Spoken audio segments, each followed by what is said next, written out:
Good evening, and welcome to this week's episode of Pressing Issues. I'm your host, Jason Diffendahl. Today is Sunday, November 15th, 2020. We are here to talk about Walt Disney World and the Walt Disney Company and news that's come out over the past week, including that really fancy Figment sweater. Let me introduce my panel for today. With me today, that's not the panel. There's the panel. Rondiana and Ashley Jasmer. Are you Hey, guys everybody. muted, or is it just me? Oh, I there's Ashley. was. Okay. I was muted. All right. That explains it. Very good. All right, so we are here, as always, Sunday night, 8 p.m. to talk about Walt Disney World and the Walt Disney Company. There were a couple of things in the news this week. First and foremost was that the Walt Disney Company released quarterly and annual earnings for 2020. And there was some news in there, not a whole lot that was actually surprising. But there's some news in there we'll talk about, including Bob Chapek finally admitting that they've raised capacity after he told us they wouldn't. So yeah, we told you so, pretty much on that one. And the new Figment sweater that showed up today, which is pretty cool. Disney is spending some money on the parks at least. And then the Disney Plus surpassing 73 million subscribers. I've got some thoughts on that as well. Spencer is missing for today. Yeah, he's had a pretty rough week. I think he's still in Osaka or on his way back from Osaka right now. So Spencer's not with us tonight. Let me make a pretty exciting announcement right now. We've gone with 3 panelists for the past couple of weeks because people are busy and it's the holiday season and this and that and everything. And so just about an hour ago, I got permission from Tom to audition some new talent for Pressing Issues. So we are going to put out an audition call for people that want to come on Pressing Issues on Sunday nights.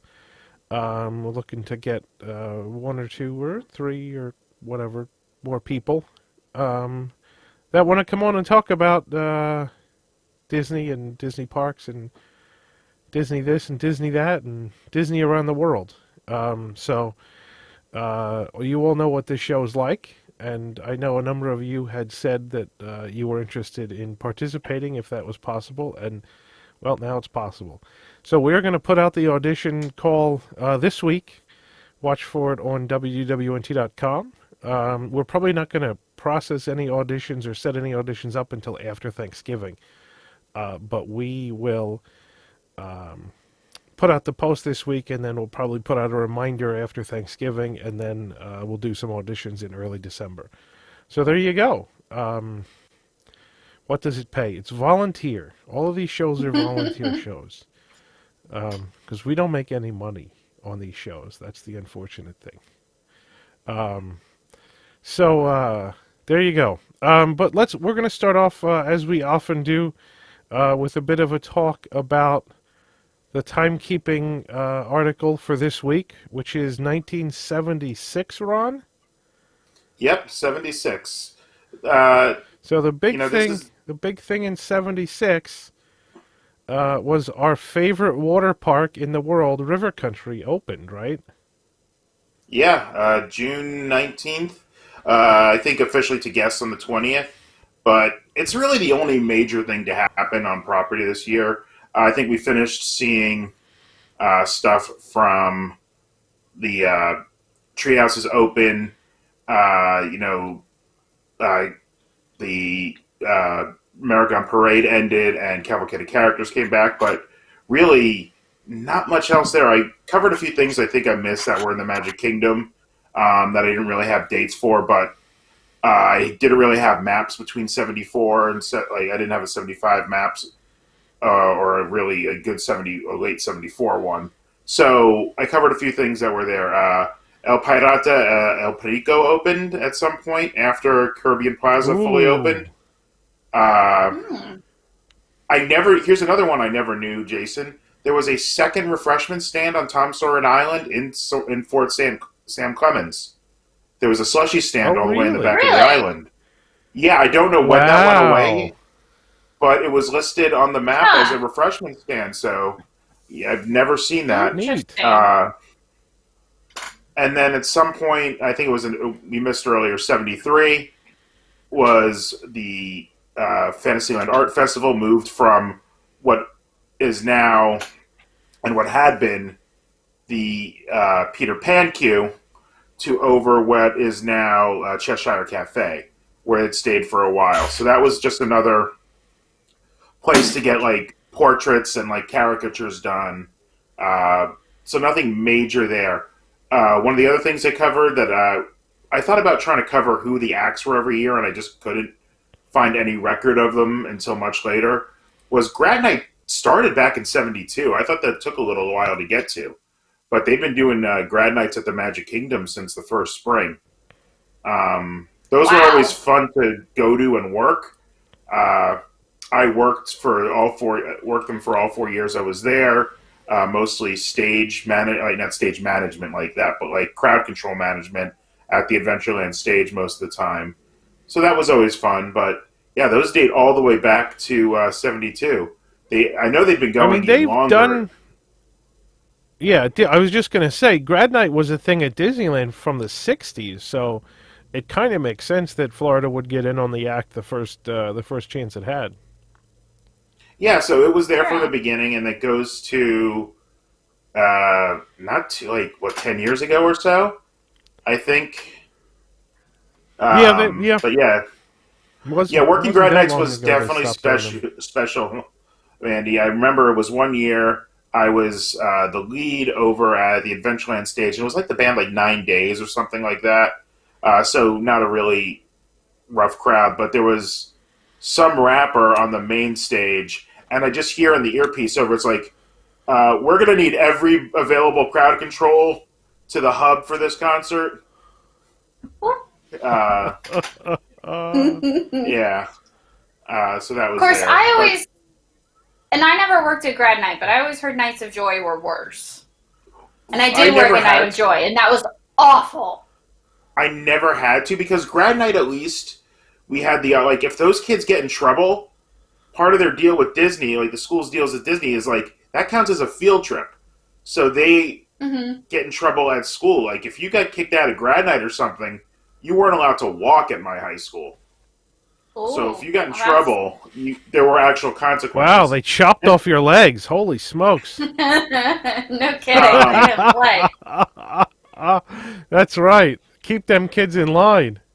but Night of Joy was just like kind of repressed middle schoolers mostly who were it's one of their first nights away from their parents Yeah. and they Yeah. don't really have Hmm. any supervision or any consequences for what they do. So that was always something. I think I only worked one of them, and it was just an attraction and not like any kind of I crowd did control. one, and it was terrible. And But anyway, you know, sorry, completely off topic. I mean, we always had fun working Grad Nights because we didn't So, want to get the kids in trouble. So like, if we would just mess with them more than actually report them. Like confiscating cigarettes at the end of the night in the Adventureland office, there was just piles of every brand you could get, and they invited all the cast members who smoked to just come and take your brand if you had it. yeah. That's Other things So were Steve in the I know chat, other things were confiscated, Steve in the but chat says, Nova Public High School from Davie, Florida, got permanently banned from Grad Night for picking up and tossing a costumed character in one of the bodies of water in the Magic Kingdom. Oh I my could That seems a god. completely bit believe extreme. that because I went to Nova for middle school and it was the same campus. So I completely believe that. Uh, wow. Anyway, that's not really what we're here What else? for. What else was The major, confiscated? No, I want to hear the stories. let's just say, Illicit like, substances? some certain illicit substances where oh, the bag must have emptied, and they were turned over when we had to turn them over to security. Uh, and a couple of my favorite stories were always the kids who tried to get away with a little hanky panky in the parks. Uh, this was told to me by my manager because before he came in to be an attractions manager, he was a manager in the parking lot. And the year before on Grad Night, they drop all the kids off from the buses, and they all were heading to the ferry or the monorail, but they see two kids walk off to the back of the parking lot. So he's just like, okay, we're going to go follow them and find out what's going on. But they kept their distance, and the two kids get in the double bench area, where they face each other on one of the parked trams. Mm-hmm. And then oh yeah, and they threw their clothes into the next row over for some reason and didn't keep them in the row with them. So while they were busy, my manager went and confiscated all the clothes and turned them into lost and found. No! So the couple had to flag down security naked and report that their clothes were missing. Okay, wow. That's hilarious. Well played by your manager. And the other one was at Pirates. People don't realize how many cameras were in there. So, and not a lot of people were on the boat. Like, you could have a boat to yourself in the middle of the night and, 3 empty ones. So people would try and get away with stuff there. But we could control things like the spotlights and, turn on the work lights in certain rooms. Or the other one that they did was they would print up signs like Olympic scoring cards. And everybody who was on break or just, in the area, like me, just doing, walk-around crowd control, they would, call on the radio or call around and say, hey, everybody, come up to the control room, grab this. We got about 5 minutes before the guests get to unload. And if you caught a couple in the middle of the act, you would just have people raising, 9.8 signs as they're unloading. That's amazing. Yeah, so it was always better to embarrass them than actually get them in trouble. Wow. That seems fair. Wow. But Grad Night was always fun. When I was there was when we stopped having dark rotation. So I never got to work mansion when they used to have the people in the mansion. There would be a couple spaces. One, I believe, in the endless hallway. One in the attic. And one around Leota. And they used to have... on Pirates, they would have somebody sitting right below the talking skull before the drop just to make sure people stayed in the boats and stayed in the cars. But because of the Skyway incident, dark rotation went away for a while. I think it came came back a little later, but not quite like that. So I never got to do any of that. But mostly I was crowd control, walking around in the suit with the earpiece. So not being nice and intimidating. Cool. So, but that's not what we're talking about tonight. The big thing was River Country opening on June 19th. Susan Ford, Gerald Ford's daughter, presided over the opening. I don't think the park really changed all that much from opening to the end. Might have been a couple more things, but I think so. It had the 2 slides in the kidney-shaped pool. It had the big slide that dropped into Bay Cove, and it had the tube slide that dropped into Bay Cove, plus the bridges, the rope swings, the tire swings. They were all there. And it was almost straight away on summer days up to I think max capacity was around 4,700. Usually it was around 4,000 people a day. I think so, yeah. That was it. So people who don't know, I'm sure most of this audience does, River Country was the first quote-unquote water park to open. It was in the northwest corner of Fort Wilderness. Yeah, I believe you had to park at Fort Wilderness and take the bus or the train over there. Mm-hmm. Well, the train at this point.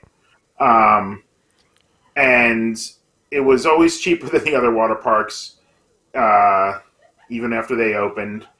But it was not much. It was more of an old swimming hole with a few slides. It had the slides that were way above the water, like you could see in if you watch that Action Park documentary that they used to do. I remember. So I went to River Country once that I can remember, And the thing that I remember the most is those slides. The slides were only like, I don't know, 6 feet long, but they ended like 15 feet above the surface of the pool. And so Yeah, you go off these slides and you're like free falling for like 15, 20 feet. right. And I then there's totally the remember other. that. Like, I was terrified. Um, I don't actually remember. I know I went on the big slides. I don't remember the big slides. But I remember that little slide that drops into the pool. There were two of them, and me and my sister would go on those. I never made it over there as far as I can remember. I didn't either. Uh, I'm I so mean, we disappointed. I never got to go. yeah, I do at the time. I think the same thing now, but like at the time, I was like, it's we have water parks in South Florida, so I don't really want to use my Disney time going to those, you know? Yeah, I mean, Yeah, but it was just I was so little, and different. yeah, It really I was. mean, It it was was like neat. it was like I picture like here we have Lake Lanier, and it's a big thing. Like you can just go. There's islands, and you go, you play, and people like throughout the lake have just built like rope swings and things that you can just happen upon and kind of go and do. Like to me, it feels like that on steroids, which would have been really, really awesome from a Disney perspective. I think it was actually incredibly creative of them to do, and it's just a shame that it had to close.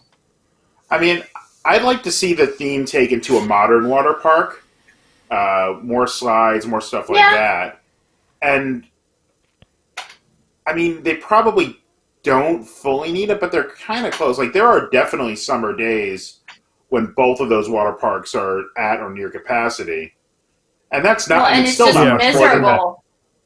Yeah. And it's not much more than that 4,700. I think it's like in the 5 to 7,000 range, if I remember. Yeah, I Um, think Typhoon is a little bit more, but yeah, so yeah. I yeah, mean, that I think they could. Although having gone to Volcano Bay for the first time this past summer, and sort of fell in love with Volcano Bay, they would need something um, pretty pretty impressive to draw people, I think. Because just a third water park, I mean, for the amount of money it costs to run and how much, how much usage they get out of it, obviously, probably for 3 months during the summer, it would be packed, but then for 9 months out of the year, I don't think you would really make enough money to keep three open at the yeah, same time. I think that's the issue, but certainly they could add more rides to Blizzard Beach or Typhoon Lagoon. I mean, they've added rides to both in the past couple years. Misadventure Falls and Crush and Gusher are the two newest, attractions. So they could certainly add more attractions to increase capacity. yeah. I definitely and I love Misadventure Falls. I mean, I miss the snorkeling area a lot because that was always a Yeah, really cool thing to yeah, do. Yeah. it was But neat. That was neat. but it was only like a 40-second experience because you just had to swim across really quick. Uh, Yeah, that's the problem is you couldn't really dawdle and look at things. But yeah, I mean, and I love Crush and Gusher. I think that's a great ride. But Volcano Bay has a aqua coaster now that is certainly better than any other one that I've ever ridden, including Crush and Gusher. So that's they've taken aqua coasters to a new level now at Volcano Bay, and I think Disney would have no choice but to sort of keep up with that. yeah, The I problem is those that are was low capacity. That's the only issue. yeah that I was mean, my any water ride's fall. basically low capacity. Yeah, that was my fall trip plan that got canceled. So hopefully next year I'll be able to get down to Volcano Bay. Um, yeah, that's really it for what happened on property in '76. Um, so one of the other things we're going to start covering with these is the Epcot development, and we're going to do a long show on the Epcot development, like just a 2 hour timekeeping thing as part of the marathon in a couple weeks. I don't think we have the time slot quite picked yet, but we are definitely going to cover a little more, somewhere more Back to the Future style of everything leading up to 82. Um, but this was the year where Epcot Center as a name and the concept of Future World and World Showcase being in one park happened in '76. Yeah. Before that, Future World was still. That was the infamous to push pushing the two parks together thing. Yep. Mm-hmm. But Future World was still kind of an industrial center with some just like display areas. It was more of the. This was kind of where it kind of gelled into a park, from what I can tell. Like, this is where they kind of gave up on Epcot, as Epcot was kind of around this period. Like, World Showcase was going to be the attraction and all that. There was actually, I think I saw one map that had the industrial park and the Future World concept, like, as kind of separate things too. So there was definitely some itinerary, but they announced the things. They were shopping around for sponsorships at this point. They had went to 31 countries, including Venezuela, Iran, the Philippines, and Russia, Soviet Union, things we never saw.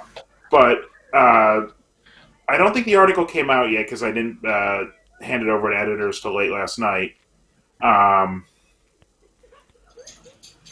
But there was a really cool piece of concept art in there that I put that's in the article that, as far as I could tell, like Jason and I both like have never heard of that. We all heard, when there were supposed to be attractions in every pavilion, and that says that in the 1976 annual report. So that was the plan, was an attraction, restaurant, shopping district. Everybody was going to have all those. And they were shopping around certain things with that. And the concept art that they shopped to Japan was an Omnimover, and it was just what you saw was just like a small model of some three-dimensional Omnimover with a black and white design. I don't remember the name of it. I know Spencer recognized it. Going through like some torii gates, but that was well before the Meet the World concept came in. Maybe the Meet the World came in just because this was about the same time they signed the deal. That this happened was to sign the deal for Tokyo Disneyland. It wasn't even the Oriental Land Company. It was like a predecessor to it that they signed that deal with, according to the annual report. But that's kind of where everything stood on property at this point. Nothing else. Empress Lily was under construction, but that won't open until next year.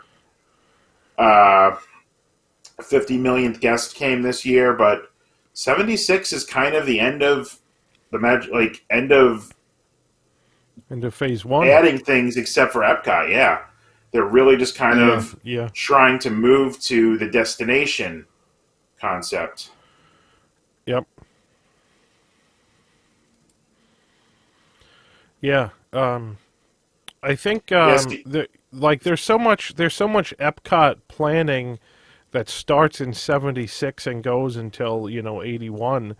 So we'll talk a little bit about it each week, but what we figured was we'd take a nice chunk during the marathon show and talk about it all at once sequentially, so that it kind of gives you the cohesive story. I don't know what the schedule's going to be. We're still working on the schedule for the marathon show. We know a couple things. Pressing Issues is going to be Sunday night at 8 p.m. I know WW News Tonight is Friday night at 9 p.m. That's we've kind of placed some things. I think those are the only two solid ones. Yeah, there's a couple of other things. A lot of our shows are going to have a slot, like Cosmic Read has got a slot, Nerd Alert is going to have a slot. I think Geekly Kingdom is going to have a slot, so it's Park Center has a slot, that's right. So most of the shows have slots, and then there's going to be a lot of live streaming. Spencer's going to be a live streaming from Tokyo. Tom's going to be live streaming from Epcot on Friday because it's the first day of Epcot International Festival of the Holidays. There's a Locked In with Eric Morton, that's right. There's definitely one of those. That's right before News Tonight on Friday night. There is a Cooking with Nick. That's That's happening, and there is a Back to the Future. Back to the Future Live is going to be Back to the Future Live is going to be Sunday night, right before the auction that ends the 65-hour marathon. So yeah, there's a fair amount of things are in place, but there's a lot of flexibility yet. So we're working on that this week, and we should get that out to you by middle of the week, maybe. And I think there's a match game and a Tony's Town Square are both schedule are both in the works. Those should both be there. Where we haven't quite locked into this, but we're hoping. Is there a dream sequence? I don't believe so. No, because we just did one like last week. Yeah, that's right. I think we're gonna try and do some late night like Jackbox games again.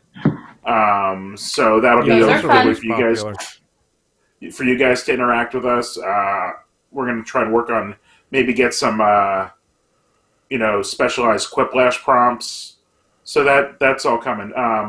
So I know some people were asking about the bicentennial stuff in '76. Most of that started in '75. The parade ran from like June of '75 through September of '76, and that's the American Parade. You can see a lot of that stuff in the '75 article, and we discussed that last week. They did run some red, white, and blue fireworks and some special stuff on July 4th, but they really didn't do anything specifically throughout the year that didn't start earlier.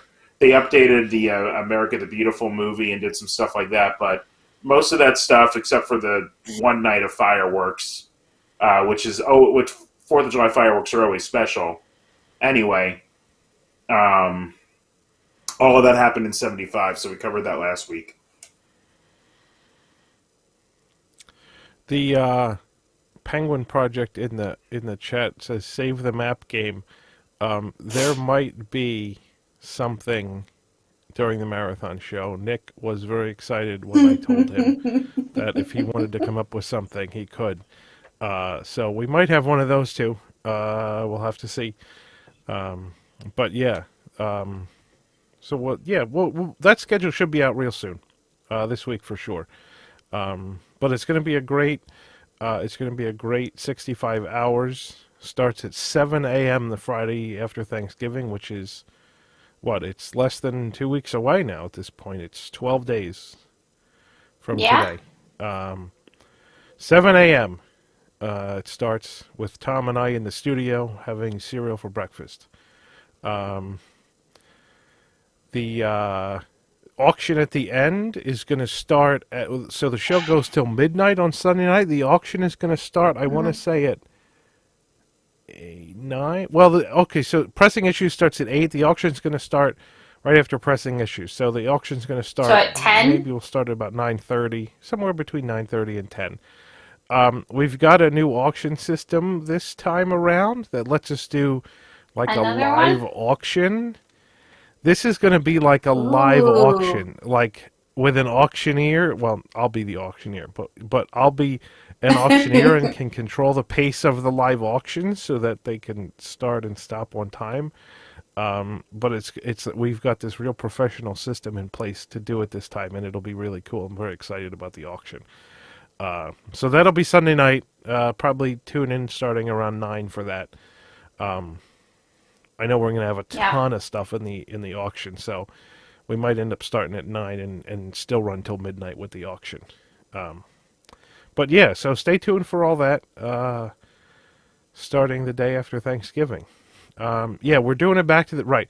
Like Kid Flash knows exactly what I'm talking about with the Back to the Future ran long.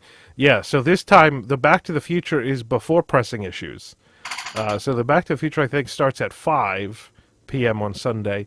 Pressing issues starts at 8, and then because I control how long pressing issues goes, we can certainly be done by like 9:30 for the auction to start, and we don't have to deal with Tom. So that's why we scheduled it that way. But then also, we're going to be in more control of the auction and how fast or slow it goes. So can we get a Spaceship Earth cookie jar for the auction? We probably can. That's a good idea. Can you post what will be auctioned soon? So the auction, we will definitely put the auction up so that people can see the items and actually bid ahead of time, like we did last year for the most part. But we have to get pictures of everything first. So I just know there's a ton of things. But when we'll get them all up and all set, I don't know. A lot of that's going to be me and Lauren working to get the pictures and the descriptions put together. But that will all happen. And if everybody wants the jar, then yeah, I think we can get. I think we can get a cookie jar if they still have them. Will Patrick be the auctioneer?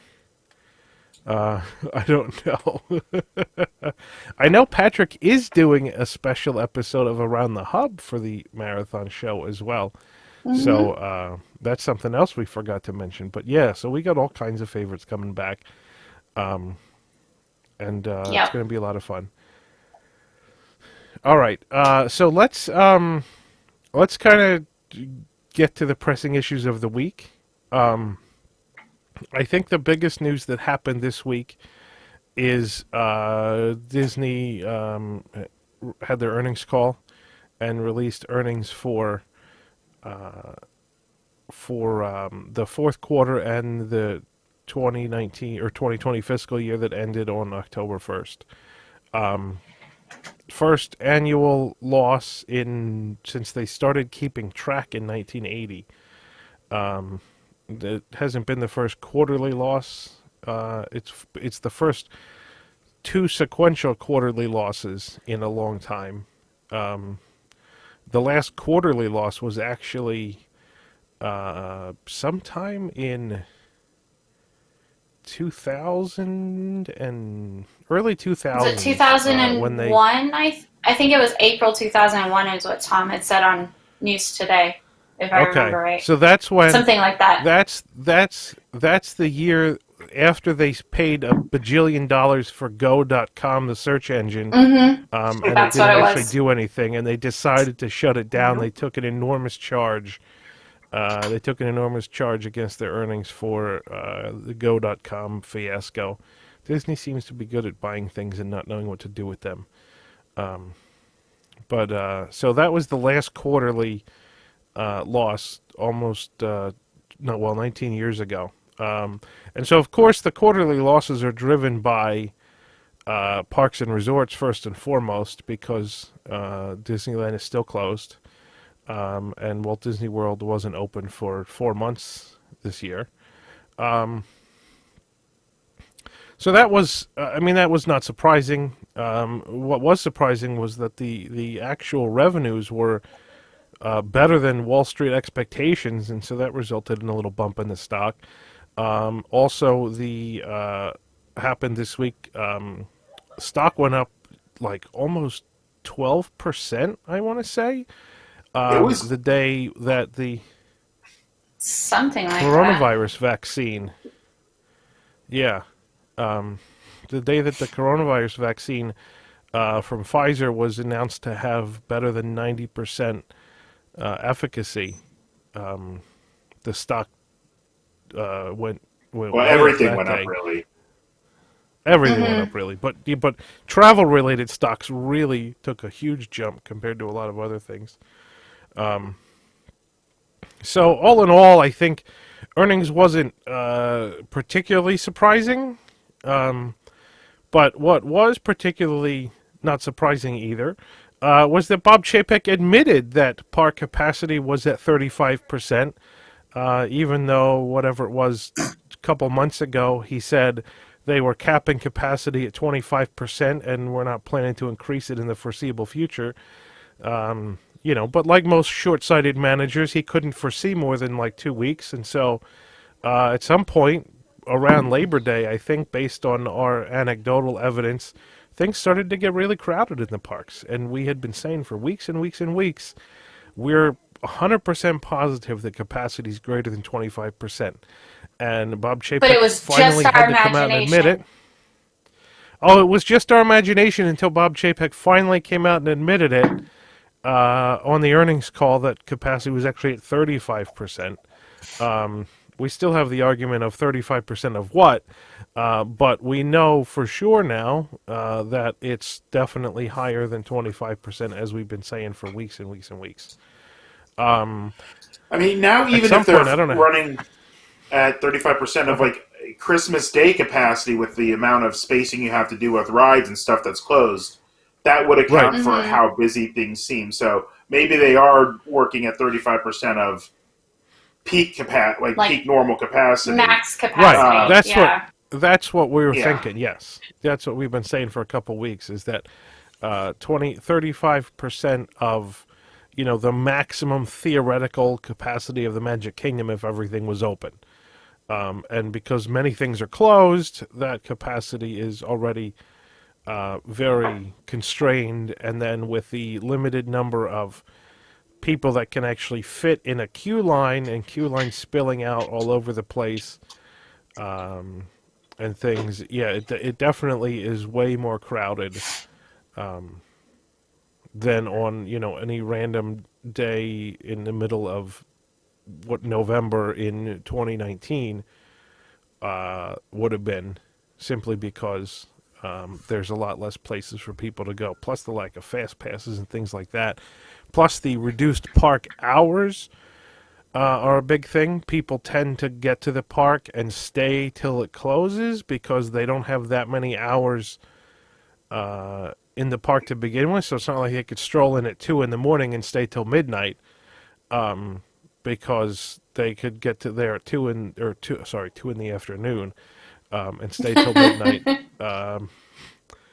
They can't do that because they're only going to have like 4 hours left in the Magic Kingdom if they don't get there till 2 in the afternoon. So, yeah, Steve makes a good point. I wonder how much the demand will drop due to COVID surge. I don't know that it's going to drop. Honestly, I think a lot of people see the way that Disney's been operating and are feel fairly good about it. I mean, I do. I think I've been saying this for months now that I think Disney is generally safer than the grocery store because they have mask enforcement and sanitation processes in place that the grocery store just doesn't. Mm-hmm. So you've got that that sort of thing. Plus holiday season, I think people have been sort of cooped up all year and are ready to do something and going for the holidays or whatever. It's a very peak time. So I'm actually really interested to see what the crowds are going to be like over Thanksgiving because I'll be down there for that and the marathon show. So I don't think they can really fit more people in the parks than they do right now. But we'll have to see what happens. I don't know. Theoretically, it's a random Saturday during a festival season in Epcot, like last week or 2 weeks ago. If the park was at capacity, then theoretically the Friday or Saturday after Thanksgiving shouldn't be worse. But the real question in my mind is that there's a fair number of people, and I have no idea what the percentages are, but there's a number of people that make park passes that are locals and then just decide not to go. The question is, if they do that over Thanksgiving, are they going to go or are they not going to go then? Because obviously, if they're planning a trip or something or staying in a hotel for a couple of days, I think they're more likely to go than to just say, forget it for whatever random day they've booked a park pass. But we will see. We'll have plenty of live streams going on that weekend, so you'll be able to see for yourselves what the park capacity and crowds look like. Somebody in the chat a while ago asked if Jill could live stream, and Jill is coming as well. So Jill and I will probably live stream from one of the parks one of the days. I don't know which day.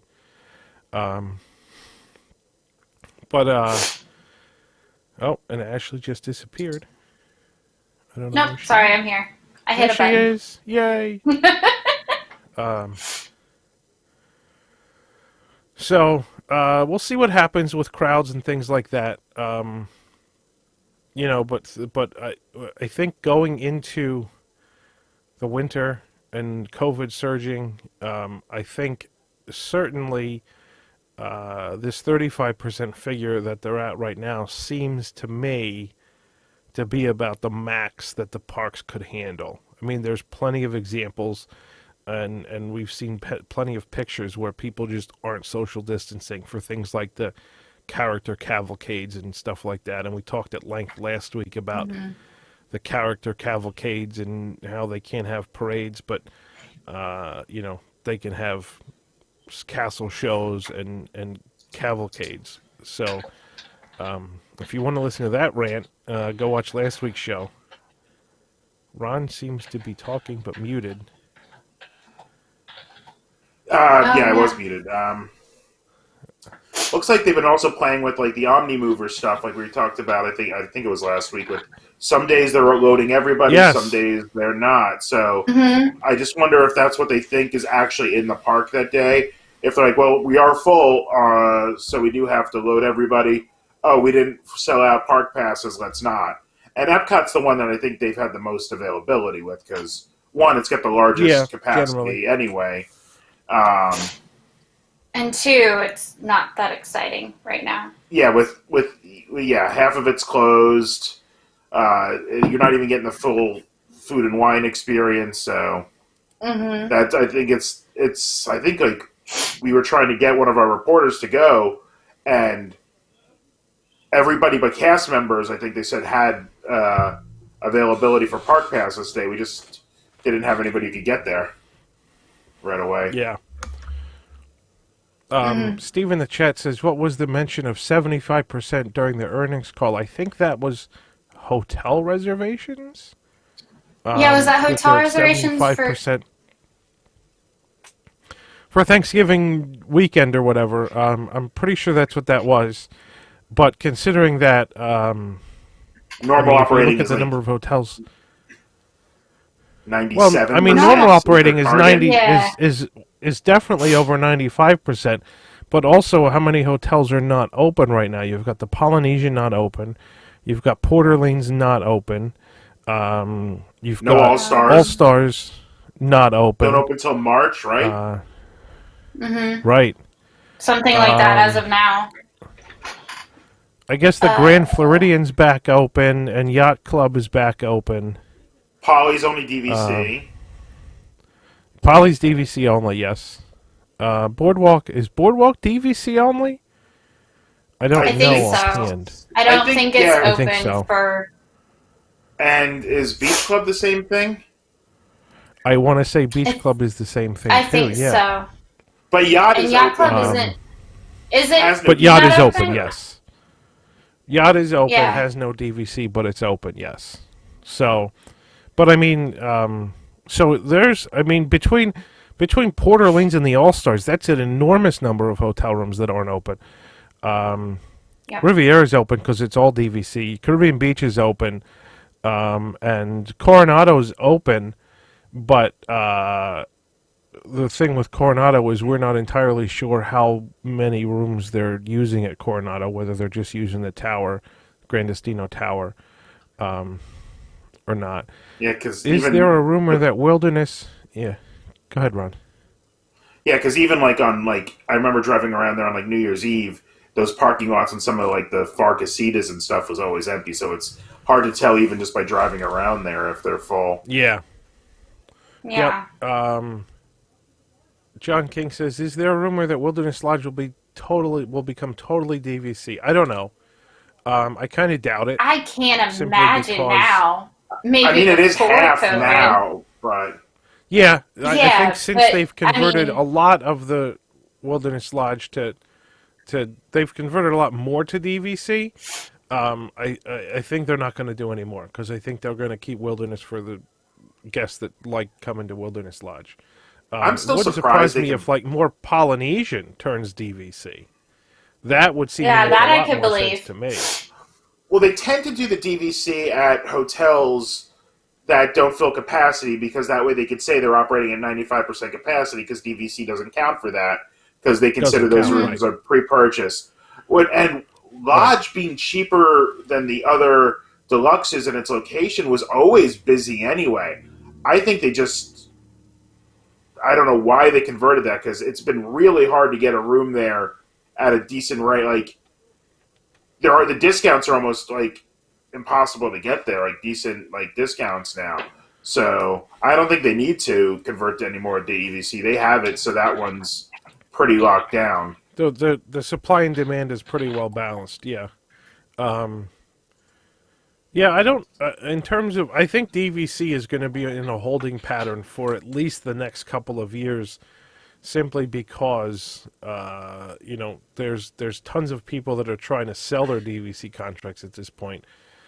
So Disney can basically get as much inventory as they want to resell, and so I really don't see. Plus, they've got the one at Disneyland announced.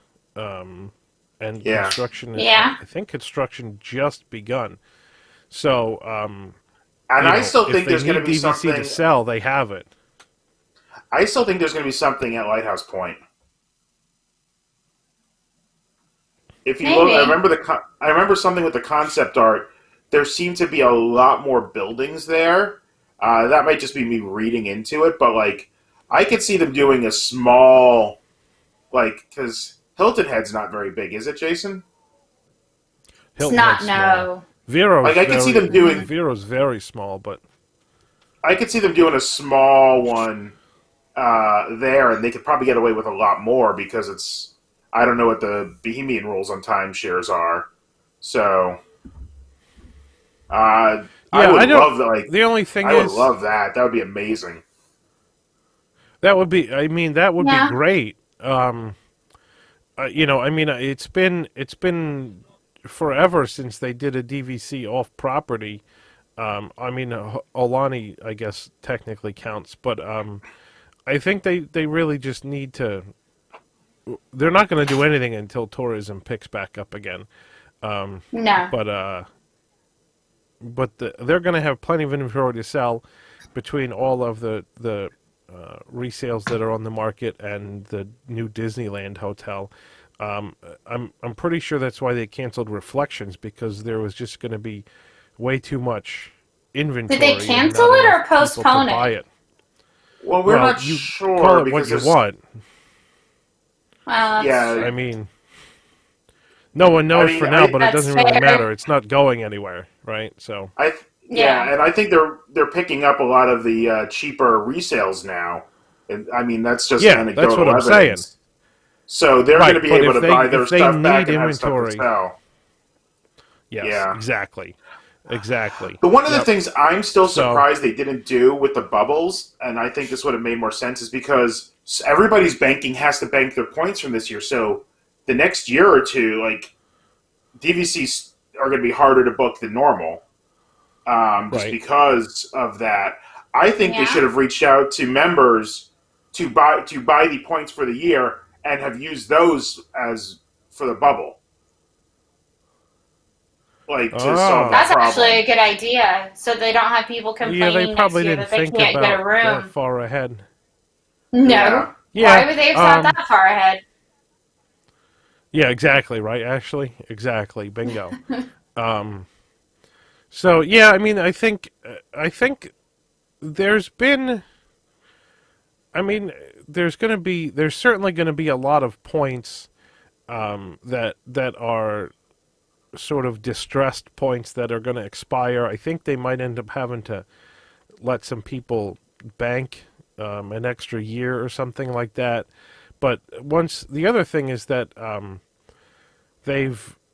There's plenty of ways to exchange your points, and exchanging into cruise line was very popular. But now that there's no cruising, that's also taken a big hit to the number of points that they're able to get out of the system. So we're but all the cruises for next year are already highly booked, from what I can tell and what I've heard from other people. Is like stuff sold, like when they announced the last.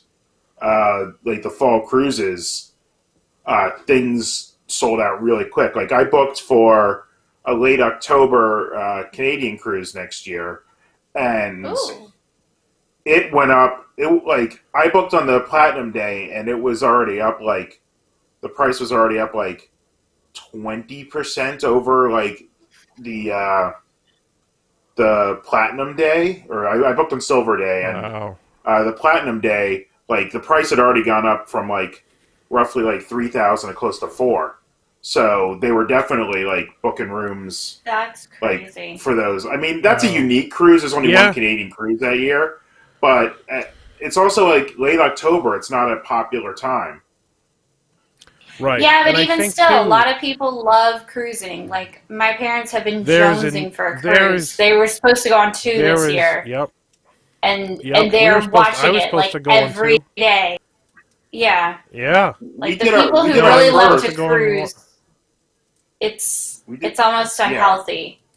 We did our first in February, and like we were addicted. Like we were ready to go, and like start Hmm. taking every like we were gonna just like anytime we saw like a travel agent rate, we were like, can we just do it? Like uh, Yeah. they're really last minute Hmm. things, but like they're really good Yeah. deals. Like yeah, I'm not allowed to really say how what they are, but they're like ridiculously good. Yeah. But Yeah. you got to be able to Um, go in the like real last minute.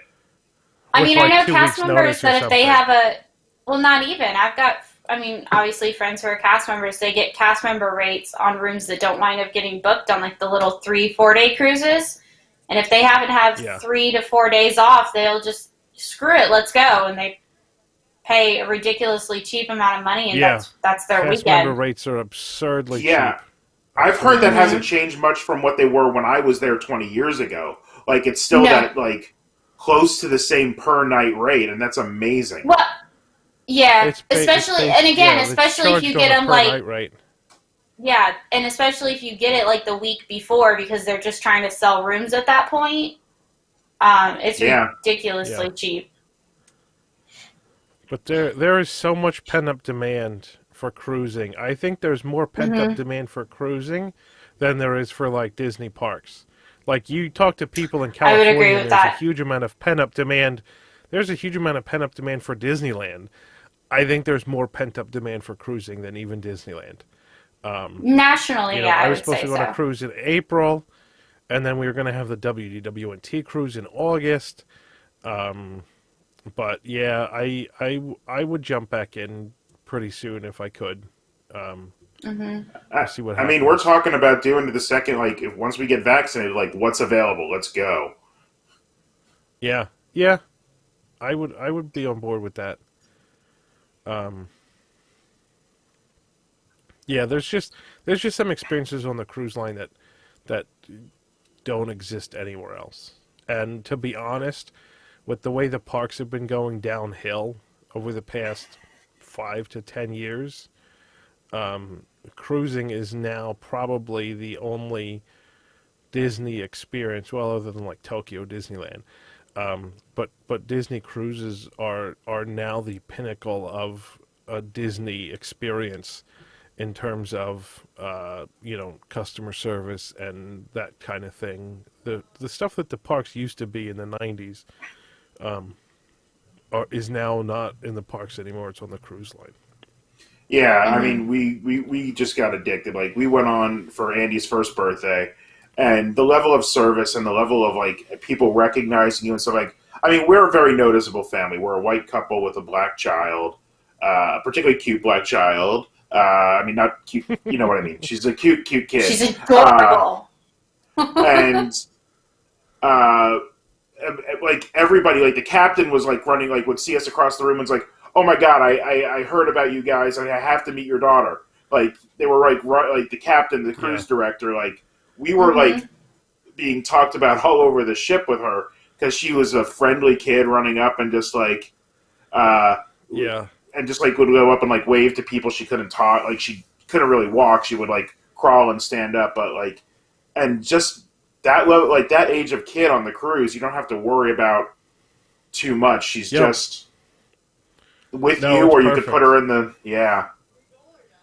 It's perfect. We took Hmm. my daughter, my first daughter, on the Disney cruise, and she was 11 months old.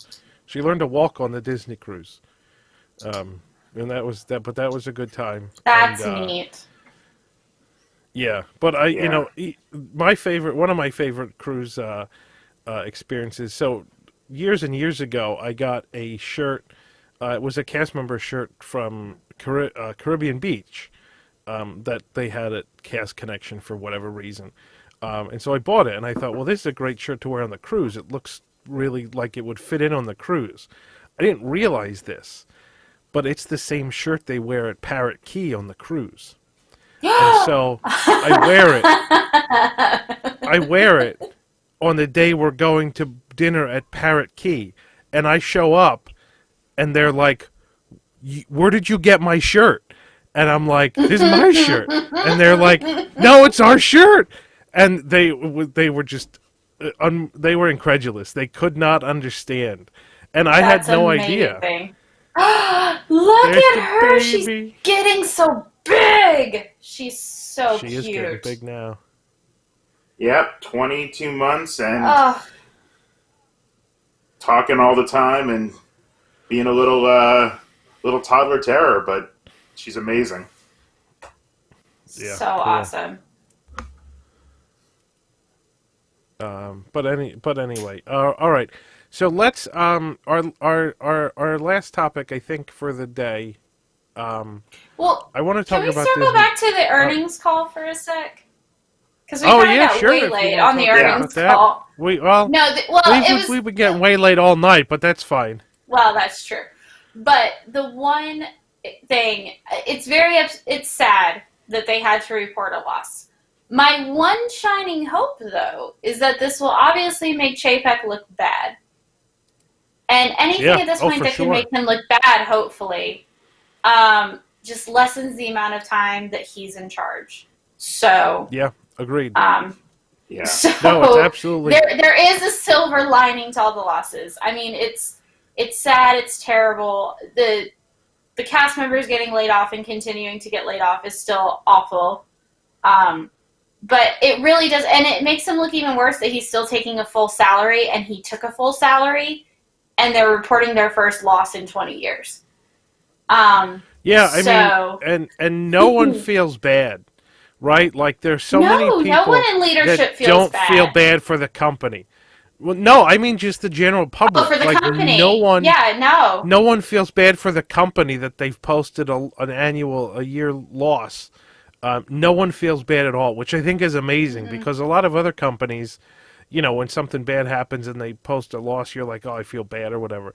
Nobody feels bad for this company, and that says something about the public view of the company. And if that doesn't speak volumes about management, then I don't know what does. That's very true. One of the other things I thought was interesting on the earnings call was all the opening parks were contributing. They weren't profitable, but they were contributing beyond to fixed cost, except Paris. Paris was still operating at a loss for being open, and I mean they're closed now, and they're set to reopen for Christmas, but then they're set to start closing again in January, and that's not a government closure. They're just like, no one's coming in January, so we're just going to close for a while. I mean, I've been to Disneyland Paris in mid-December, and it snowed. It was a fun day. I'd rather not go in the winter. To me, that honestly makes a lot of sense. Yeah. I mean, it was neat, and I had a really fun day because I had one day to go, and that was it. But if I had my choice, I would definitely not go in the winter. I mean, it got dark like super early, and there was like 4 inches of snow on the ground by the time I left at night. So I wouldn't go in the winter unless I had, no other option. Spring was great. We went in May, like mid-May, and one day was beautiful weather. Like the other day was rainy, and of course, a park in the rain's a park in the rain. But even then, it was still just when it was sunny, it was just gorgeous. Like still probably, maybe in the 60s, in the 70s at most. It was absolutely beautiful. That would be a time to go, and they have the spring festivals. Yeah. Paris's numbers have been a lot better since Disney took over. One, because one of the reasons Paris's numbers were always so low is because the company that was running Paris was cutting a royalty check to the Walt Disney Company for a lot of stuff. So now that they're not playing that little accounting game, where Disney was making money They off can make Paris, more even if it money. wasn't profitable. Now the parks have been actually doing pretty well the last few years. Yeah. Hong Kong, I have no Up until idea. now. Hong Kong is a mess in and of itself. I mean, they didn't even fight Hong when the Kong government said, isn't- like, the well, government that's just 'cause took the away their government land. owns most of them. Right. Yeah, I mean they can't. The government is a majority owner, so if they don't make any money, it doesn't make any difference. And Hong Kong Disney still pays a royalty to the Walt Disney Company.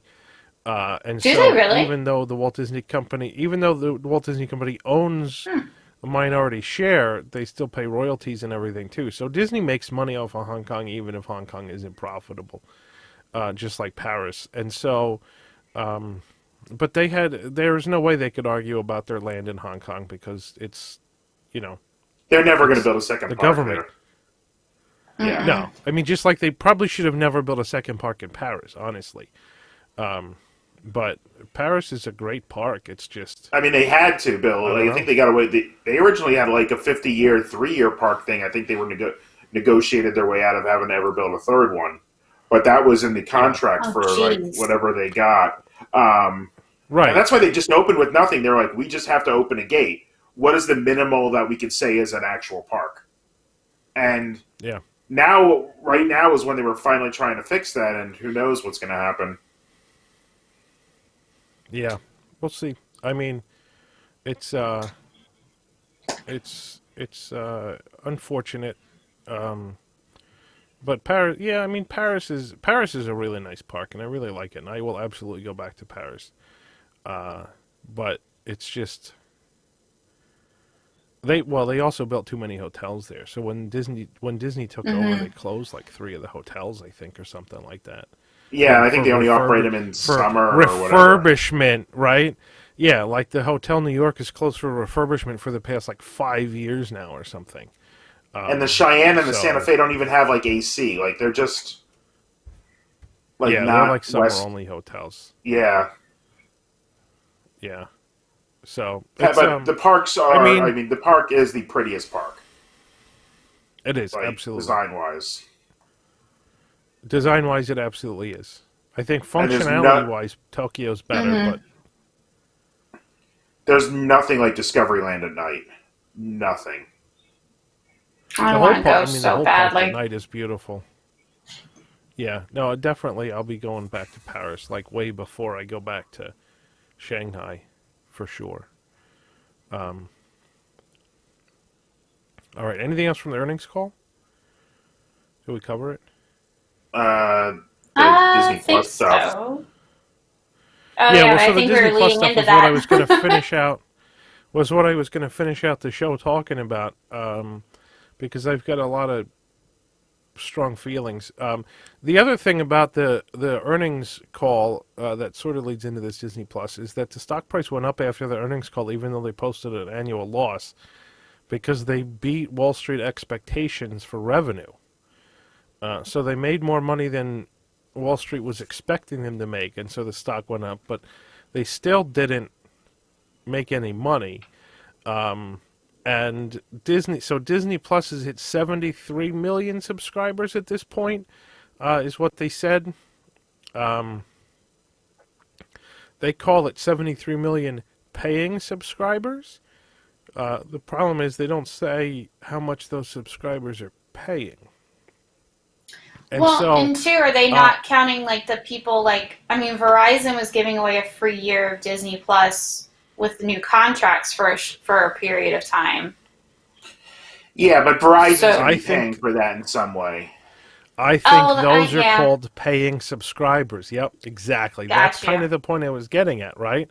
Is that those are paying subscribers. Like those of us that signed up for the 3-year deal at launch, that it was like $140 for 3 years, or like whatever that was, $4 a month. We're called paying subscribers too, even though we pay $4 a month. And so the question is, out of 73 million, how much money are they actually making? And is that enough to like sustain the whole company, really? It's not going to be for long term, and it's not going to be able to sustain even the entertainment division. They're going to need, like, people saying theaters are dead. I think maybe AMC and Regal are dead, but with the fact that they just rescinded the Paramount consent decree, I think if the normal movie theaters are dead, we're going to see Disney premium theaters for movie like Marvel and Disney movies that are maybe just a couple screens, a little more expensive, but like fully like nice seats like you would get at like the Dolbys and stuff like that. I don't know if it's going to be like the table service restaurants, but if the normal theaters come back, I think Disney will still push for things like that. Oh, I'm sure they will.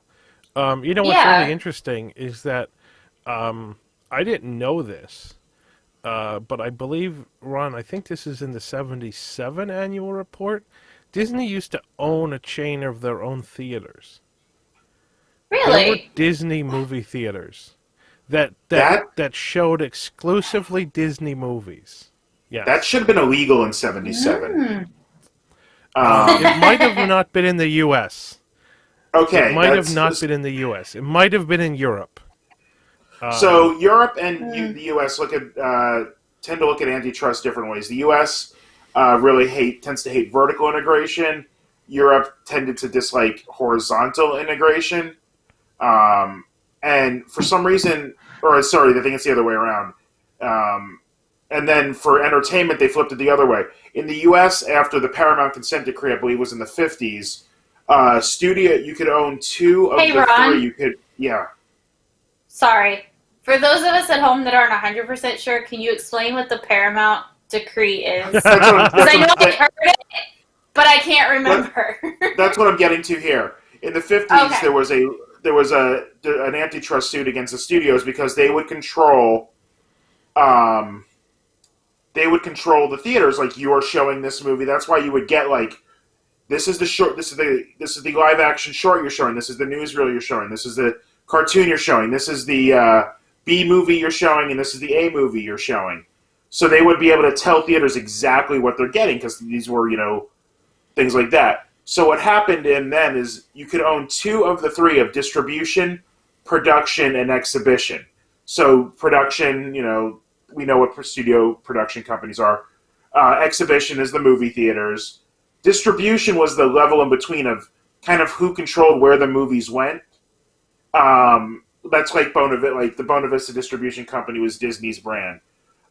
So that's what happened at that point. So basically all of the studios decided they want to get out of the exhibition, and that's when you started getting the theater chains to come up. Like United Artists used to be a theater, but United Artists was a production company, and they kind of, I think they were letting like Warner distribute or something like that, I think was the way it would go.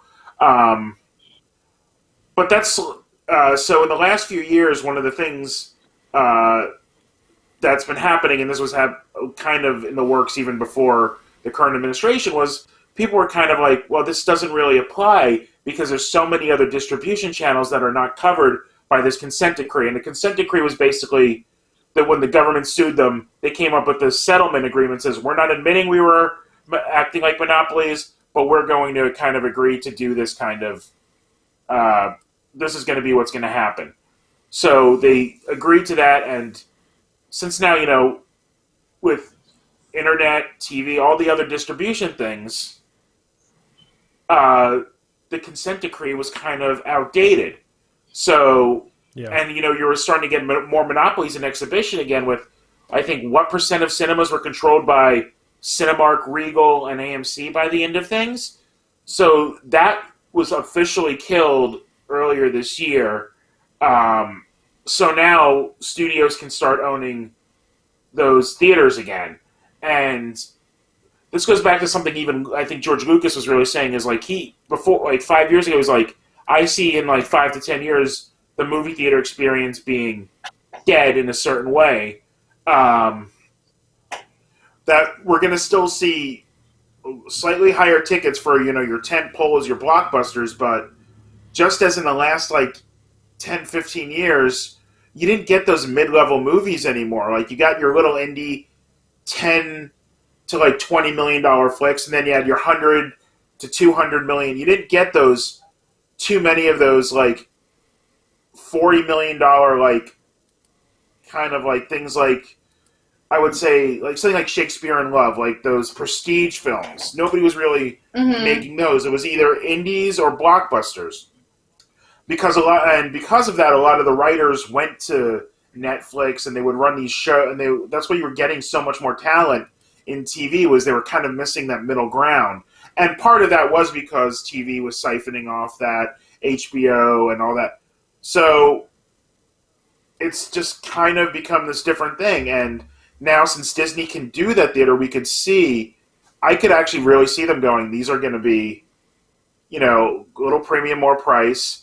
But we're going to control, I think, is it Cinelux? I forget the company. I think they work out of LA.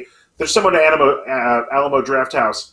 Like, a lot of movie theaters would run bulbs at, like, lower light. It, like, used to run bulbs at, like, lower wattage to save money on power because, the projectors at 100% would use that. And they guaranteed the movies were projected properly. So, if Disney was, like, giving a premium experience, like, everything's Dolby Digital, there weren't that many screens, but we had one locally here, and it made a huge difference between going to see that and even seeing a 3D or an IMAX film. Like, I think the experience was so much better. So if Disney does something like that, and, if they're charging, like, $22 a ticket, but you're only getting, like, 4 or 5 movies a year that go through these things, I think that's a good way forward for them to make up some of those money on these, $300 million films, because nobody's going to make a $300 million film if it's going straight to, Netflix or whatever. Right. So that was part of my argument that we'll get to in a minute. But I think, like, I could absolutely see what you're saying, where Disney would own the theaters. It would be a premium experience. It probably would include dining. I think it would make sense to include dining. That's a huge profit margin. And I could easily see them being open only like 4 days a week or something too. Like they'd open Thursday, Friday, Saturday, Sunday, and that's it. And that way, you're not playing movies to half full theaters because, you don't have people going on a random Tuesday or something. But yeah, if you get like the whole 4D experience, it doesn't take much to staff them, so they can still sell. If you have like 2 people per theater and somebody buys a soda, you're still making money every time, and they're not splitting the money. Or maybe not run the kitchen. Maybe not run the kitchen on Monday, Tuesday, Wednesday. Just do a pop. I mean, I could see something along those lines. Right? Yeah. Right. Exactly. But yeah, no, I could see that. And if you get the whole 4D experience and great sound and all, obviously it's all digital and this and that, I could see that happening. Yeah, that would be cool. And really thinking that they're not splitting the profits anymore. They don't have to technically even raise prices to do those kind of experiences because they're not doing, the... Because, they get it all. Right, it's not a 50... doesn't have to... Right. Right, yeah, it's not a split anymore. Yeah. Right. No, very true. That would be. I think that would be cool. I think that would really sort of reinvent the theater going experience for people. And I mean, if you take a family of 4 to the movies, you're going to spend $100. I think if you got a premium experience for it, I think you'd be much happier paying that price. I mean, there's a movie tavern near me that we used to go to quite a bit that would do dinner. The food was so bad there. Like, we stopped going just because the food was bad. Our movie tavern is awesome. Is it? Our food was terrible. Yeah. I mean, I loved the concept, and I loved going. It's just the food was terrible. And, I mean, it was 25 minutes away, so we just go to closer movies and buy popcorn, but it's like, if that could be a premium experience, I think that would excite a lot of people. And unfortunately, I think we're going to lose the Movie Pass model that was coming up, because I had the AMC Stubs. I think you're going to have to. For a while. I don't think they're going to be able to survive. Yeah. Well, because if all they're going to do is release, if everything else is going to go straight to, like, Disney Plus or Amazon Prime or HBO Max or what have you, if it's, to Ron's point, one of those kind of like middle of the road movies or indie films, if the model is they're only going to do box office smash, they're not going to be able to do a pass, or it's going to be so ridiculously expensive it's not going to make sense. It's not going to unless you go see every single blockbuster that comes out. Like, that's your Friday night every week, is going to see a movie to get your money out of it. Yeah. And they used to do AMC was doing a lot of things with Disney, which was a great thing, is they would do, like, retro princess movies, and they would have, like, a little special intro or give out a pin and get, like give out something to get kids in. Yeah, they were. It was really cool. And that was great, and it was drawing in crowds, so I could see them doing that, too. I mean, like, why not? If people are going, even if they have the DVDs and have it on Disney Plus, but they're paying, like, half a regular ticket to go, why not do it? I mean, look... But it's a neat thing to take kids to. I mean, there were several of them that we took my nieces and nephews to. We took my nephews to see Lion King in theater when they were little, just because it was cool. They got to go to a movie theater and see, and it didn't cost us more than, I think, like $5 or $6 a person, because it was. I mean, it's a good way to get people in. Yeah, I think for sure, it's. There's no shortage of theaters, and there's no shortage of people that want to see older movies in theaters. Like, Jurassic Park had a 25th anniversary special thing in the theaters. This would have been 2008. I went to it. I went to see it on the big... Jurassic Park is one of my favorite movies, and I went to see it on the big screen. And it was so cool. And so... if there was a Disney-only theater and they would just show Disney movies and they would show old Disney movies, for kids or whatever.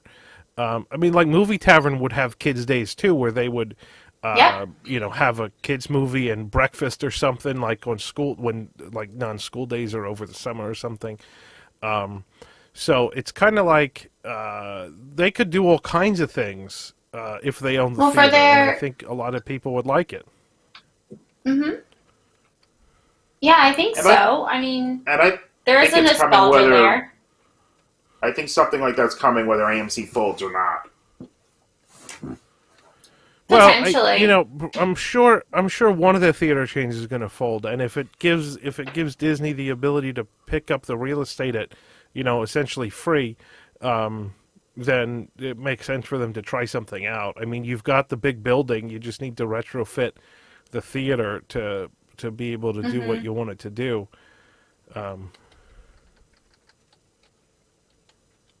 But yeah, I mean, I think for sure the movie theater experience is going to be reinvented after COVID. It has to be. There's no question. But it'll be interesting to see what happens. But what I wanted to talk about, and Ron, you sort of hit on this. So with 73 million paying subscribers, right?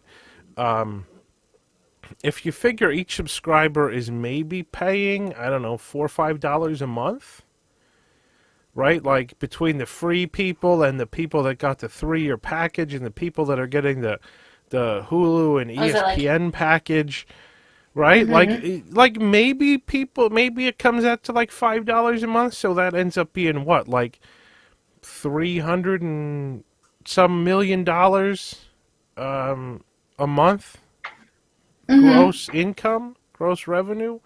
Yeah. You got to figure, right? You got to figure a significant chunk of that goes to, infrastructure costs and things. But even if they've got a $200 million a month profit out of Disney Plus, right? Which I can't imagine that they do.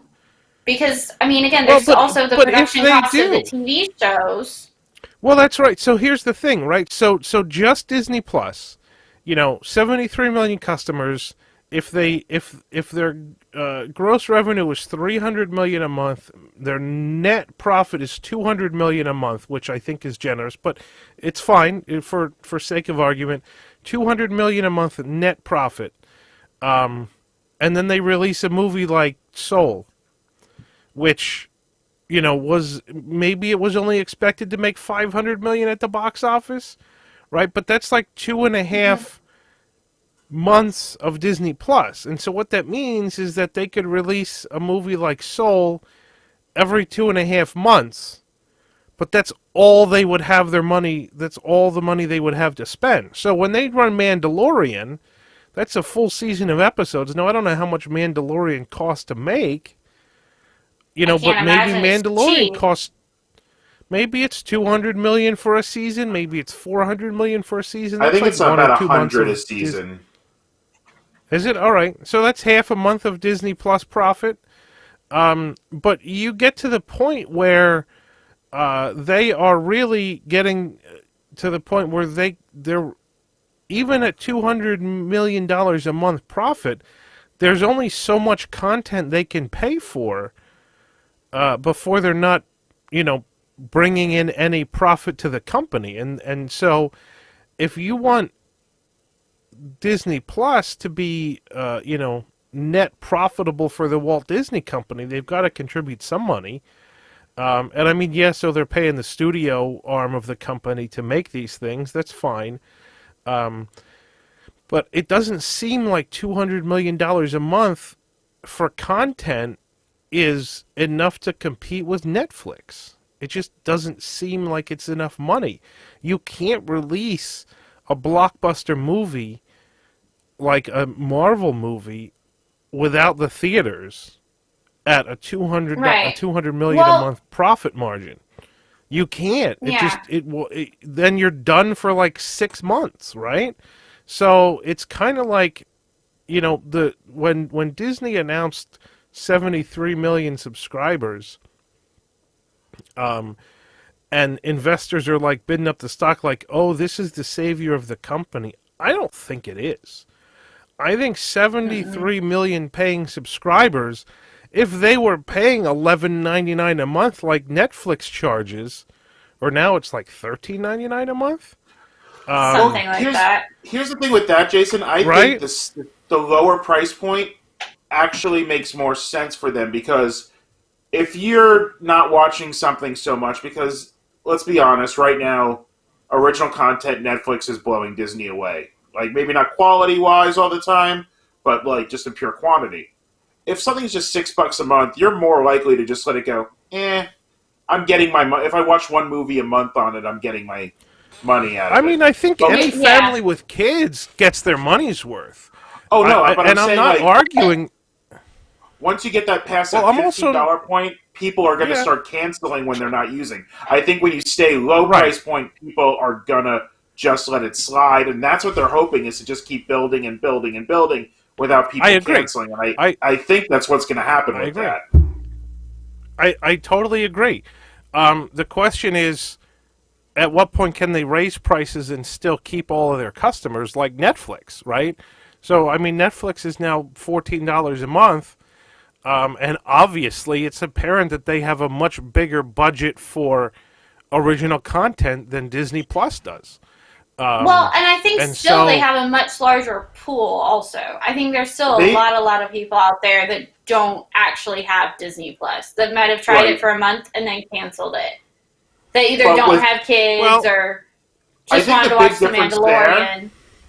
Is Netflix, particularly Netflix, and I think Prime is going to start too, are going to start hemorrhaging legacy content as those contracts go away. Yeah, because anything that's on those things that's owned by one of the other studios, because every one of the studios besides Sony now has their own streaming service. The major studios. Which is exactly why. That's exactly why Netflix has moved to more original and Prime have more original content now. Original content. Exactly. But once they lose all of the legacy content, that's going to start hurting them, and that's going to either start hitting their subscribers or start hitting how much they can charge. And I mean, they're doing it. I think they'll just level. I think they'll level off. I don't think you're ever going to see a reduction. I think it'll just level off at $15, and it'll just be Netflix and Prime original content. Right. I think Netflix is doing a better job than anybody with original content right now. They really are just putting out stuff that like they're trying to do at least a show Right. and a movie a week, and that doesn't count kids content. And Prime, people are going to keep Prime just for Amazon Prime. Like, Right, I you said, get it with Right. yeah. Like, I do it for the shipping because, especially now, Yeah. like how much stuff like just bought You're for willing no to wait reason, 2 days instead of making a trip to the store. right, like, or trying to find stuff Mm-hmm. like that. I'd have to go to like a specialty store for the like stuff that you would spray on a diving mask to keep from fogging up. Works on these, so when you're wearing the masks, so Mhm. I can't, like, I have the Yeah. fogging problem. So like I'm not going to go to Dick's Sporting Goods or wherever to try and find something like that. So Right. Yeah. But I think But- so. So Netflix. Go ahead, Ashley. Oh, no, go ahead. Netflix has been really filling their catalog of original content because they knew this was going to happen, right? And Amazon Prime, it doesn't matter, like you said, like they have a budget, and if they can get some eyeballs on their original series, that's great. From what I've heard, original series are really good. Netflix's are really good. Disney Plus only has one.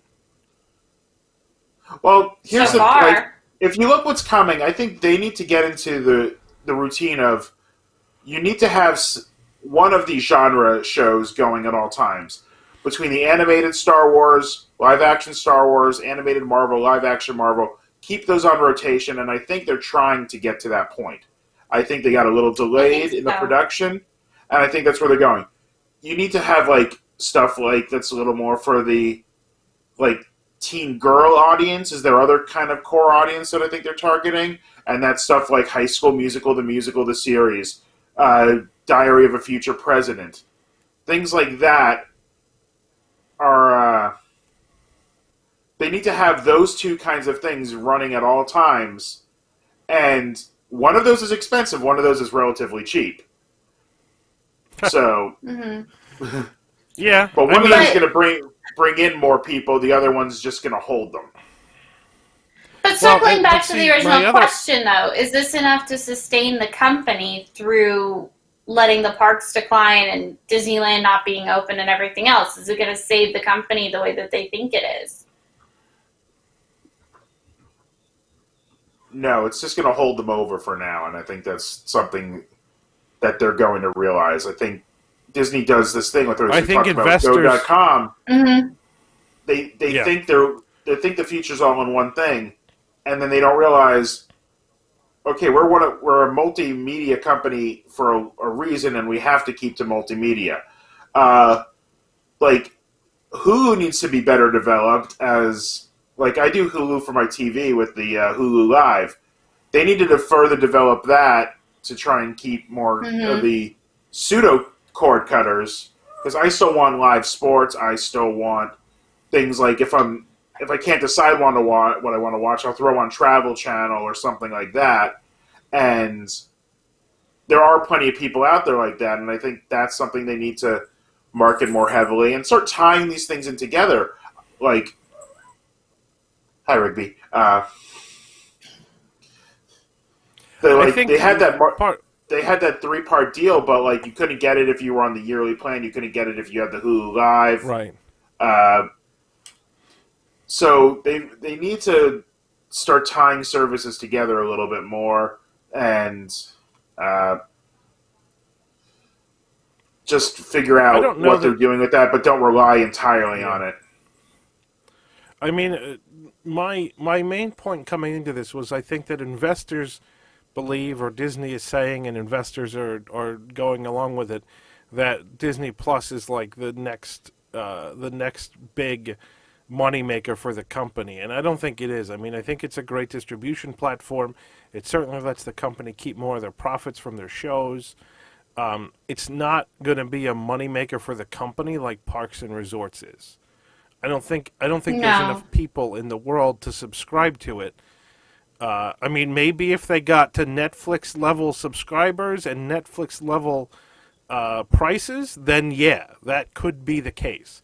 they're not going to get there anytime soon. And a lot of that talent for those shows and the writers and the producers, Netflix is already locked up. Like Disney's real late to the game on that. So it's the problem is that I think at some point, you know, they're going to hit a plateau in subscriber numbers. And if that's 100 million or whatever, you know, maybe something 150 million, I don't know.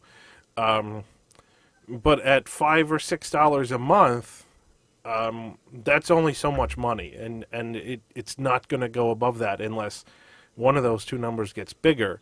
And yeah, that's probably enough to make your quarterly losses not look as bad, but it's not going to be enough to sustain the company for, you know, a year-long closure of parks.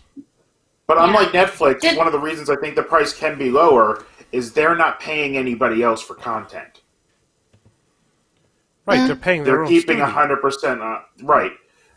So they're not paying for any of the legacy content that's on there. That's just all bonus for them. Hey, buddy.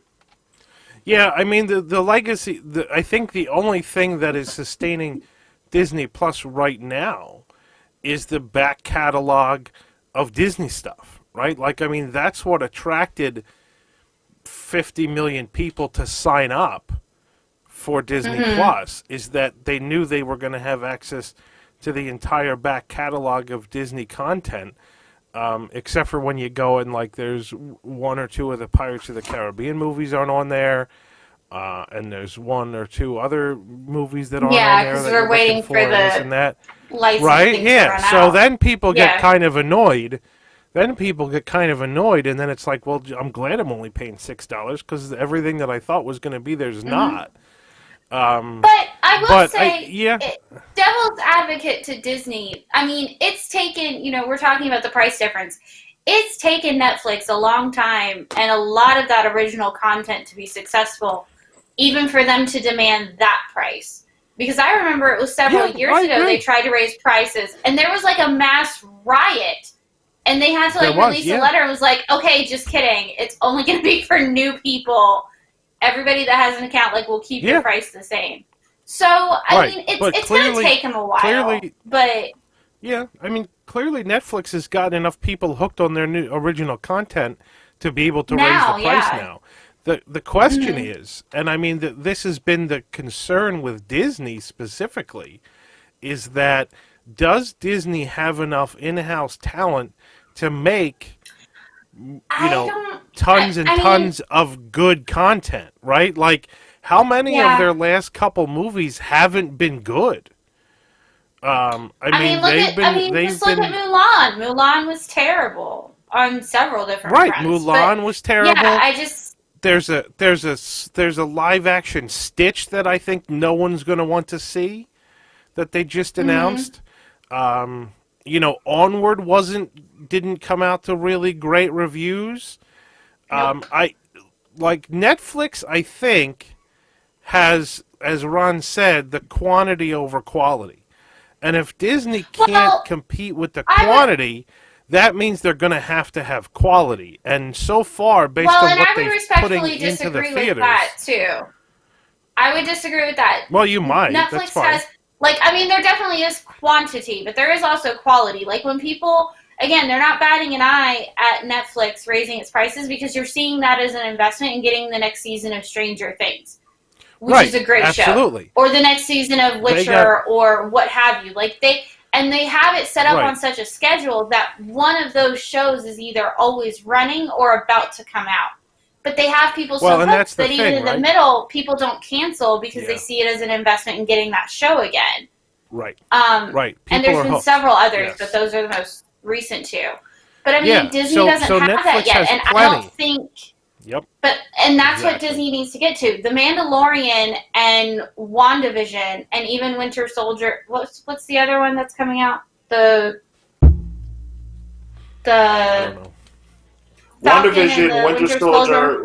There we go. Winter Soldier, Marvel 616, which Marvel What If is what I'm really looking forward to. Loki was announced. But look at how much of that is. But look at how much So of that how is many? Marvel, Yeah. though. Like, if you're not a major If Marvel you're not fan, into that's Marvel, not going to draw you. yeah. That's not going to draw Well, you in. Yep. Like, Wait, they need to diversify they need to Yeah. diversify the groups. Like, have just random. Like, you know, it'd be really cool, especially for all this nostalgia that's going on right now, especially during COVID, and like for my generation. Don't necessarily reboot, but do something in the vein of like TJIF and all of those types of shows. Like, if they would reunite Girl Meets World right now, that would be incredible. That's something that they shouldn't have let go. That's something that should be on Disney Plus and keep going. Shows like that, like, have something that's very reminiscent of those 90s sitcoms. Like, you need to completely diversify have all of these types of shows. You need to start turning out more like that. Disney has to produce those shows for ABC. Disney can't hold them just for Disney Plus anymore. They have to have sitcoms for ABC to air. But they argue there's Mighty Ducks. The show is coming out.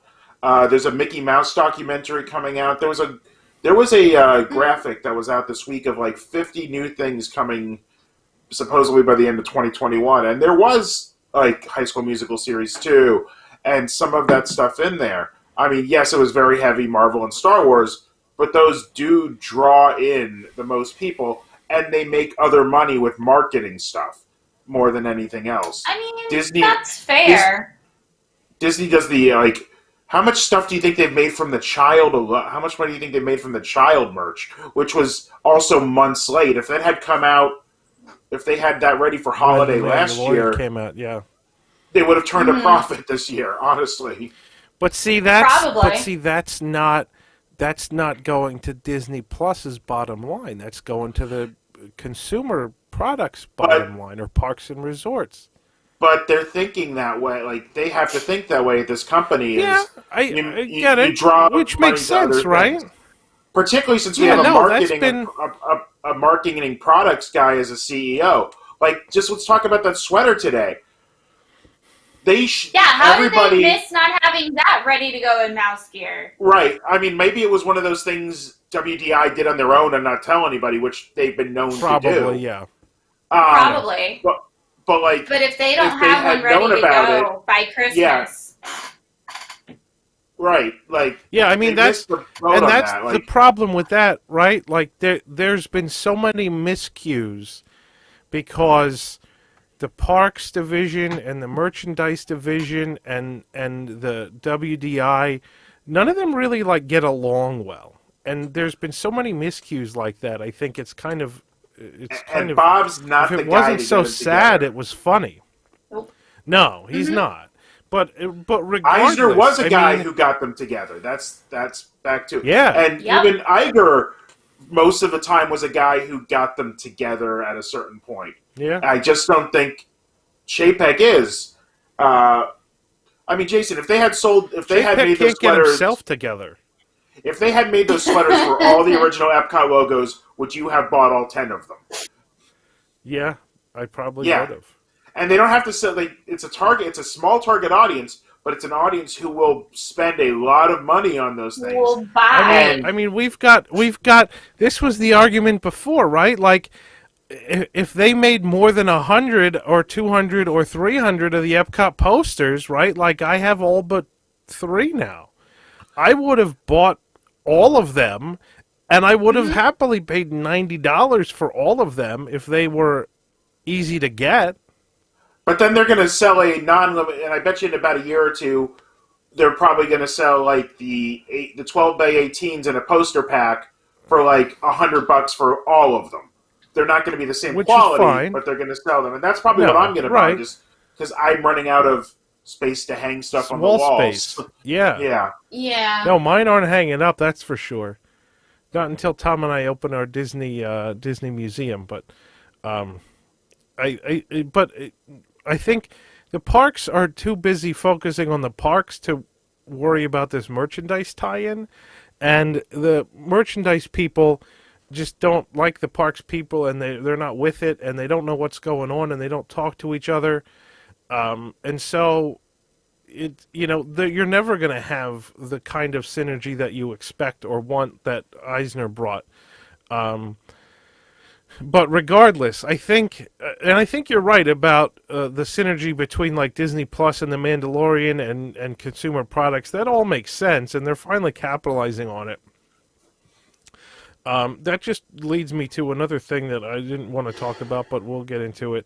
Is Disney can sell Baby Yoda plush for like $50 in the parks, but when they sell them in Target for $20, who's going to buy them in the parks for $50?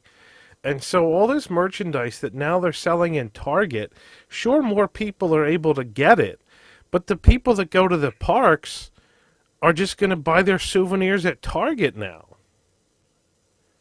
Like, maybe they'll end up making more money. I mean, it's certainly likely that they'll end up making more money because instead of selling one at 50, you can sell three at 20 and come out ahead. That's fine. I get it. That's going to eat into park merchandise sales for stuff that isn't park specific. I would argue, though, maybe. But at the same token, I would still argue that at least for the time being, there is still a noticeable quality difference with what you can get at Target versus what you get in the parks. I know the Target stuff is great quality compared to the parks. Well, I was actually going to go the other way. I think most of the park stuff, No, I know. Like, I'm thinking back especially to, like, the Mickey 90th stuff that was just everywhere. I mean, they had Disney 90th stuff at Home Depot for crying out loud. And it was all just garbage. But park stuff I want to buy on the website's never there. Nope. Well, that's a different problem. But I mean, and I know the park stuff and the Target stuff are different, and I know the Target stuff is lower quality. But if you've got a set budget and you want to buy some Disney stuff, and you go to the parks and you're like, holy crap, this magnet is $14.99 for a magnet. A magnet. $15 for a magnet. And then you go to Target and you're like, well, hell, for $15, I could get like 3 plush and a DVD. I mean, it's kind of a no-brainer. And so I think what I'm sort of saying is that as the parks price people out of a Disney vacation, those who are going to just scrape by enough to go to Disney World and not have a lot of budget for souvenirs are just going to buy stuff at Target and call it their Disney World souvenirs because that's all they can afford. Well, I'll even say, like, if you take the Star Wars Galaxy's Edge stuff that just went to Target, the Black Series figures, those are the 6-inch or 8-inch Star Wars figures. I don't know if they're in shot. I have a wall of them over here. Those were more expensive than the regular ones. Those were going for $25 at Target when the regular ones are $20. So there was a premium on on that park stuff that's going to Target. But how much was it in the parks? Those, I think they sell for probably $25 like $50 in the parks. No, because maybe. Because I think they know what they. I think they know when it's the same stuff that is outside the parks. They don't super mark it up. They mark it up, but they don't go. Yeah. They go 25% more. I mean, I would never like. There's times I've seen like there was the Elite series that Disney tried because they know. Oh, people were not like. I think those are the 8-inch. So they're the Elite, the metal die-cast ones. Those were going for like originally I think $40 at Disney stores and in the parks, and they weren't selling, and they had to deeply discount and kind of discount the series. But so now they're just going like, well, we're going to have some park exclusive stuff like, the Pops are $15 in the parks when you can get them at $10 at Target. Same kind of thing. I think it's usually just like a $5 to $10 premium.